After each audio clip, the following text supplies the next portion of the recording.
Hi, it's MistyEyez and Kylie! And this is a Misty Meet. So we're going to introduce you to Kylie. Hi guys, how are you? Kylie is a recent transplant to the Fort Lauderdale area from Toronto, Canada. If anything goes wrong, blame Canada. Blame the Canadians. We always get blamed for the Americans. So what was your biggest culture shock of coming to South Florida? The heat. Well, is that a culture thing? Yeah, sure. Okay, well, the heat was a really big shock for me. I came down here during Canada's winter, or whatever you want to call it. And I've been in summer clothes ever since, and I've been here for 16 months, and that's the longest time that I've ever been in summer clothes in one consecutive period. Yesterday, you wore a very thermal-looking sweatshirt, and I was like, is it winter? Well, I like to blast the air conditioning at home and blast the air conditioning in my car. And sometimes, like, when I'm going to visit my friends, I just like to be comfy and cozy. Comfy. Cuddle times. Cuddle snuggles. Yeah, so you are a transgender woman. I'm cisgender, but okay, go on. I'm a cis woman, too. We have that in common. Kylie, the children want to know, how much can you put in your mouth?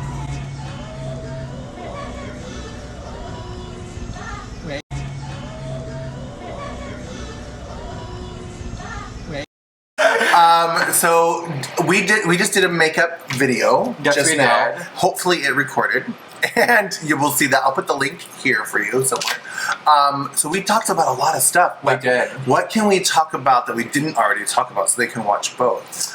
What would you want the kids? Oh, here's a good one. Okay. As a trans woman, what is your biggest pet peeve?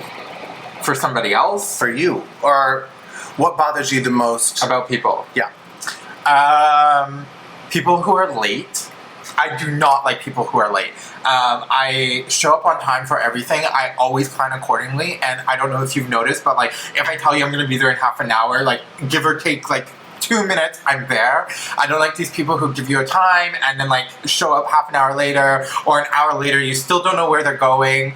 Another one of my biggest pet peeves are people who don't take care of themselves. Like body odor, just being clean, like going to take a shower, I think is a really big one, especially living in South Florida and the heat that we were just talking about.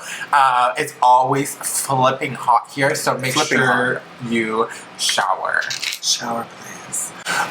She is very punctual. I will second that. And what I love about Kylie is she will text me the play-by-play. Getting on Broward Boulevard, getting on 95, and I'm like, sorry? Like, no, I like it. I'm like, I know exactly where she's at. My pet peeve with people saying this is, I'll be there soon, or I'm on my way. Bitch, where the fuck are you? Yeah. Are you on your way, I'm still in my bed, or I'm on my way, I'm already got off 95? Like, where are you on your way? So that I definitely appreciate that. But no, like, as a trans person, what pet peeves do other people do to you because you're trans? I guess is more what I'm going for. So I've had, one pet peeve I have is, I go by she, her pronouns, and I found in the beginning of me adventuring out to try to meet friends in the cisgendered community, if they weren't used to having transgender friends, I could tell that they sometimes would stumble upon themselves trying to gender me or trying to say my pronouns. It's like, just spit it out. What's so hard about it? I don't know. Why are you struggling, ma'am? Yeah, like ma'am, shim persons, them. Who? But yeah, no, it always, like, there was this one girl that I went to go meet once. She lived down in Hialeah, and she had called her boyfriend to come pick her up from where we were, and she goes, I'm finishing up with Kylie, and then she was like, and I could tell her she was stuttering, and then she was like, they, I don't know, I can't recall if she said they, or if she finally spit out she's gonna head home soon, or they're gonna head home soon, and I'm like, damn girl, like, if you're gonna struggle with it this much, like, are we really friends? Literally tripped and fell. Yeah, like, literally fell into the hole. On your face. I always tell people, when in doubt, use they, them, there. You will never go wrong with they, them, there. Someone left their water. I'm going to leave it here so they can pick it up. I'm going to leave it here for them. Cheers. Cheers. Agua. Hi. Guess what? It's a white party. And we're red cupping it. Hi. She said we're red. Toast. So, Stay hydrated. Stay hydrated. Gives you good everything. Skin, face, mug, body. So we just did our makeup. What was your favorite thing about doing your makeup? I don't know. What do you live for? What makes you feel the most? I love being in makeup. Sure. Honestly, it is something that I'm lazy about though. Like I'm not one of those people that will have my makeup on every single day to go do an event or to go do grocery shopping. But when I do sit down and like do my makeup, it's more like me time. I love having that time to myself. I love being, artistic and creative in how I do my makeup and stuff like that. I also don't like being bothered. And I like makeup time is usually, like I said, me by myself. So it was different doing makeup with you because it was my first time doing makeup with somebody else. Like in the whole wide world? Yeah. Wow. I've never really not even like a girlfriend or mom or sister and auntie. No, I've always been like alone by myself. Or like taught you how to do makeup. Oh my god, it's taken years. Lots of just scrolling on Instagram, different videos that popped up, trial and error. Like if I show you photos from like years ago, I'm like, oh, how did I go in public looking like that? But you know what's funny is the first time we go out and in the beginning, we feel so sickening. Right? What is it? Like I remember putting my makeup on like 4 years ago being like, oh my god, she's gorgeous. And then I look back at the photos and I'm like, damn, she looks like, yeah. What was I thinking? Why did I do that? Yeah. And nobody could tell us otherwise because we were the best. Yeah. Yeah, that's part of growing up, I think.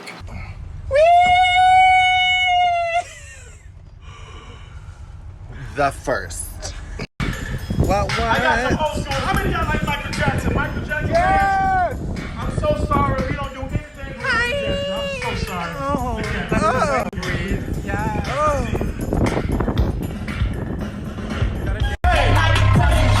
Me and my bag, so we like this baby mama. You cotton them Chanel bags, them diamonds BVS. See this $100,000 real dollar dimes that's spread around my. Make noise for Trina!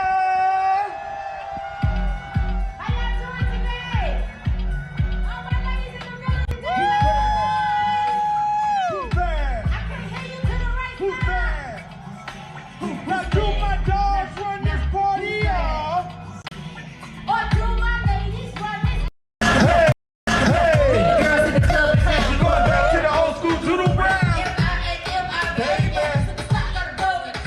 So you are in South Florida. You talk a lot about America versus Canada. What would be something you want to share with our viewers? So, America Which now versus she's Canada. becoming a citizen. Yeah, so I do have my green card. Yeah. I'm legal. Which was a lengthy process. It took about, after landing here on my original K1 visa, which is a fiance visa, where the U.S. government gives you 90 days to marry your fiance. Ooh, that's pressure. Yeah, so after marrying, it took about 12 months to get my green card. Yay, Biden. As soon as the day Biden got inaugurated, my green card interview went through. So I feel like maybe Trump was like holding it off and like it was pending. Interesting. But yeah, what were we talking about? The differences. Do you talk a lot about Canada versus the U.S.? Yeah. So coming down here, there's, especially in South Florida, I find it very hard with the class divides. And you at home may ask, what does a class divide mean? Rich versus poor. It is about the wealthy, the people who have money versus the people that don't have money. I feel like to make it middle class, which is like someone where you're not in poverty, but you don't have excessive money to throw around on whatever you want to do. I feel like that gap is very big here in South Florida. In Canada, I feel like there is a bigger middle class margin of people. That's just one thing that I've noticed. I also feel like that American people are very selfish and like self-absorbed and kind of rude a little bit. Like they say, I don't know if you've ever heard the saying like, oh, if you have a Canadian friend, they will thank you for everything, which is kind of true. We thank everybody for everything. It's just, you're a grateful person. It's a natural thing with like, thank you for holding your door, thank you for this, and I got. Hi, we're at Flanagan. Mexican Mondays. As you know, moving here, you kind of realize that Americans aren't like that. And I'm not saying everybody. I'm not trying to put everybody into one bubble because obviously being trans, I don't want to be put into one bubble. But Not all trans people are the same. But that's something I've noticed. We went to get green tea or bubble tea, and I just saw a butt plug. I'm not kidding. Look. Another thing, your public transportation system down here is quite horrible. In Canada, our transportation system is amazing. You can go from point A to point B, like multiple routes, multiple different ways, multiple different companies.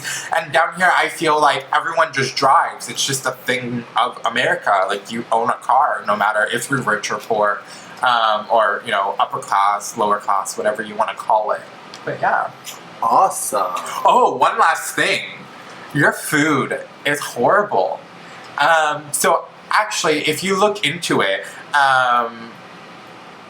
America allows a lot of additives and preservatives to be added to your food that is banned in a lot of other major countries, like Canada.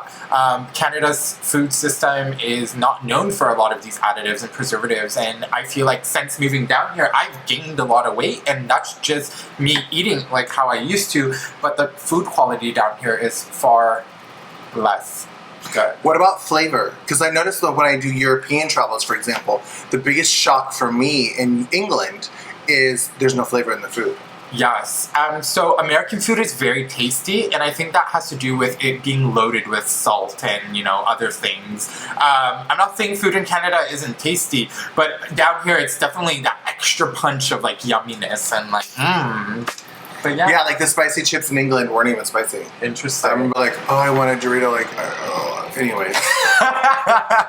Like, where are my spicy Cheetos, please? Fierce. So, speaking of not all trans people are the same, what is one rumor you want to dispel about a trans person to our cisgender people that are watching? You gotta keep the juices in. Keep the juices in here.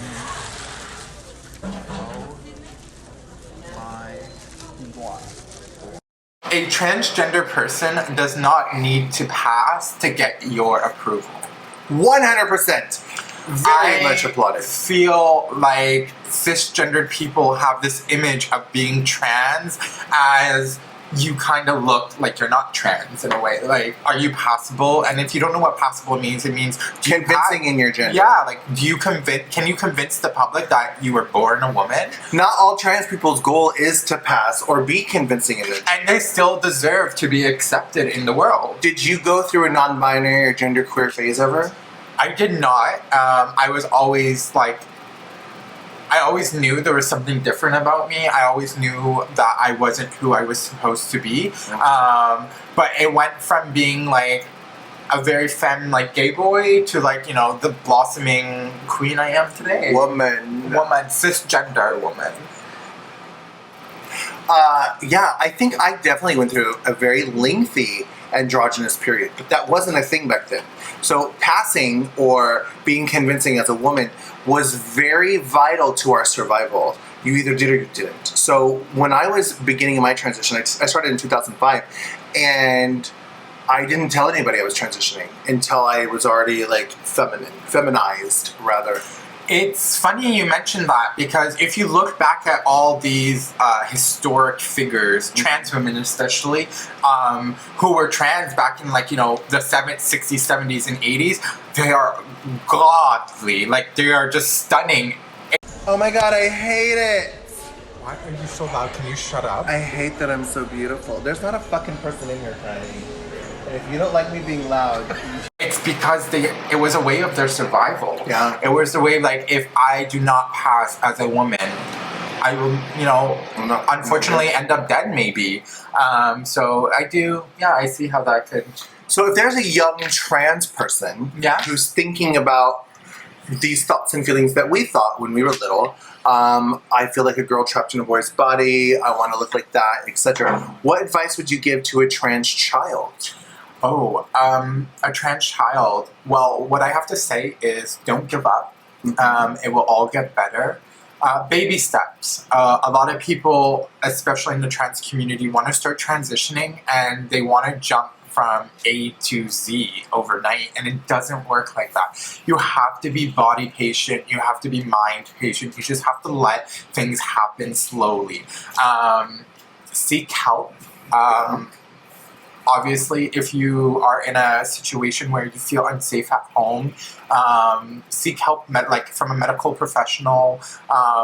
You know, with this day and age, the internet is everywhere and everyone has phones or tablets or computers. You can use them at school. Try to find someone you can talk to, but don't give up. And when you find that person that you can talk to and, you know, that doctor or medical professional can help you, just listen to what they say. Don't try to speed up the process because you want that, again, to happen overnight. It won't happen overnight. I've been transitioning for 6 years now, and am I happy with everything? No, not at all. But I am way happier than I was the first day that I started transitioning. And look, it took 6 years. Am I recording? Hi, we're at Flanagan's. Mexican Mondays. Yeah. Do you feel pretty to yourself? I feel pretty on some days. I do obviously suffer from like gender dysphoria, and I feel that some days my gender dysphoria is harsher than other days. Like some days I'll wake up and I will nitpick everything about me. Like, oh my god, my shoulders. Oh my god, my eyebrow bones. Oh my god, my voice. Oh my god, this. Oh my god, that. Like, oh my god, am I tucked properly? And then other days I'll be like, wow, like I feel so womanly. Like I feel like a cisgendered woman. But you know, it honestly just, when you transition, it takes a toll on your mental health, and it's something that you need to be strong-minded with it when it comes to it, because you will get hate in the world. There's going to be haters no matter what you do. So you need to find a support group. You need to find some good friends that are willing to love you for who you are, and never give up. Again, please don't give up. Don't ever give up. That's great advice. My favorite thing that you said was, well, I'm going to paraphrase. We don't live in a microwave society. You can't put a trans person in a microwave and say, doop, doop, doop, 3 minutes, fish. Yeah. Like, you can't come out like that. And I do have a lot of clients that try to race through the process, and they want to be a woman today. And I'm like, honey, you can't. You have to take your time. And I love that you said that. That's very impressive. Kylie. So what would you want our viewers to know about you that I haven't asked already? Well, for people who don't know, again, my name is Kylie. I am 24 years old. She's old. I was born in Toronto, Canada, if you missed that part. I have been in the US for about 16 months. I am married. I do not have children, but I have 2 fur babies. Zena and Zuff. They're running around somewhere, probably sniffing our feet right now. I have 2 siblings. I was blessed enough to have a family who accepted me for who I was, and that is a huge blessing. Gave me the support system I needed to transition. I don't know. If you have any other questions, I'm sure if you leave comments, I can, you know, reply with them with Misty. But yeah. Actually, we're going to record some Ask Misties. Ooh. You're a very intellectual, intelligent, gorgeous individual who has no problem speaking at all. I would like to pick your brain further with some Ask Misties. But also, while I have you here by yourself, please check out our Get Made Up with Misty. We're going to do our makeup together. Yeah. And just now, I don't know why I just thought of it just now. I should have thought of it during the last video. We could do a Get Made Up again. Oh. But do like makeup challenges. Like, that would be super fun. Like, Misty, close your eyes and like try to do my eyebrows, or like, yeah, all of them. I don't even know what ones are out there, but like, do your entire face within 5 minutes, no more. Like 0 to start your whole face. Or you could do like question and answers, or like true or false. And if you get the answer wrong, you can only use like 1 makeup brush on your whole face and that kind of stuff. Yeah, those would be fun to do. So if you want to see more fun, silly, quick Maybe not quick. Maybe not. Maybe not quick, because we could be chatty Cathy's. But if you want to see more fun, silly makeup tutorials, or we can do more serious ones, let us know and comment on the videos below. But we are actually going to record some Ask Misties now. Ooh. And if you like it, you might be a regular guest on my channel. Ooh. What do you guys think? If you live, love, laugh, and say yes, we'll agree. Does Kylie come back or does Kylie not come back? Or is Misty better by herself? Ooh. Good questions. I don't know. The shade is real. The shade. No, but it's possible. Maybe special guests bring out the something else in me. Who knows? Yeah. But the fact is, I've taken a couple years off of my channel, and Kylie brought me back. She said, "You're loved on YouTube. You need to return." And I'm like, I have school. I have work. I have school. And she's like, "What if I helped you? Let's do a makeup video. Let's do this while we're at it, and we got makeup on. Let's do more." So that's what we're doing now. Check it out, Kylie. I hope you guys enjoyed. Loving you is easy. Mwah.